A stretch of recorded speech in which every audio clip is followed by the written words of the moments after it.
അവശ്യ സാധനങ്ങളുടെ വില കുറയ്ക്കുക ലക്ഷ്യമിട്ടുള്ള നികുതി പരിഷ്കരണം ചർച്ച ചെയ്യാൻ നിർണായക GST കൌൺസിൽ യോഗം ദില്ലിയിൽ ചേരുന്നു. സംസ്ഥാനങ്ങളുടെ നഷ്ടം നികത്താൻ കൂടി പദ്ധതി വേണമെന്ന് യോഗത്തിൽ പ്രതിപക്ഷം ഭരിക്കുന്ന സംസ്ഥാനങ്ങൾ ആവശ്യപ്പെട്ടു. ആഡംബര വസ്തുക്കൾക്ക് മേൽ അധിക സെസ് ചുമത്തണമെന്ന സംസ്ഥാനങ്ങളുടെ ആവശ്യം അംഗീകരിച്ചേക്കും. അമേരിക്കയുടെ താരിഫ് ഭീഷണി ഇന്ത്യൻ വിപണിയിൽ ഉണ്ടാക്കുന്ന നഷ്ടം കൂടി മറികടക്കുക എന്ന ലക്ഷ്യം മുന്നിൽ കണ്ടാണ് GST സ്ലാബുകളിൽ വരുത്തുന്ന മാറ്റം. നിലവിലുള്ള 5, 12, 18, 28% നികുതി സ്ലാബുകളിൽ 12, 28% നികുതി സ്ലാബുകൾ എടുത്തുകളയുക.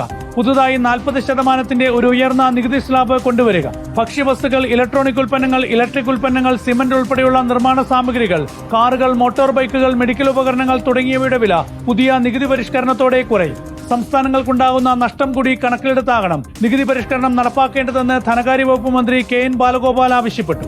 ഇതുവരെ നഷ്ടം കണക്കാക്കിയിട്ടില്ല. GST കൗൺസിലിന് മുമ്പിൽ കൃത്യമായ ഒരു പഠനമോ റിപ്പോർട്ടോ വന്നിട്ടില്ല. സംസ്ഥാനങ്ങൾ ദുർബലമാവുക എന്ന് പറഞ്ഞാൽ രാജ്യം ദുർബലമാവുക എന്നാണ് അർത്ഥം. അങ്ങനെ അപകടത്തിലേക്ക് പോകരുതെന്ന് മാത്രമാണ് നമ്മൾ ആവശ്യപ്പെടുന്നത്. 2 ദിവസമായി ദില്ലിയിൽ നടക്കുന്ന GST കൗൺസിൽ യോഗത്തിൽ കേന്ദ്ര ധനമന്ത്രാലയത്തിന്റെ നിർദ്ദേശം ഭൂരിപക്ഷാടിസ്ഥാനത്തിൽ അംഗീകരിക്കാൻ തന്നെയാണ് സാധ്യത. PR Sunil, in reporter.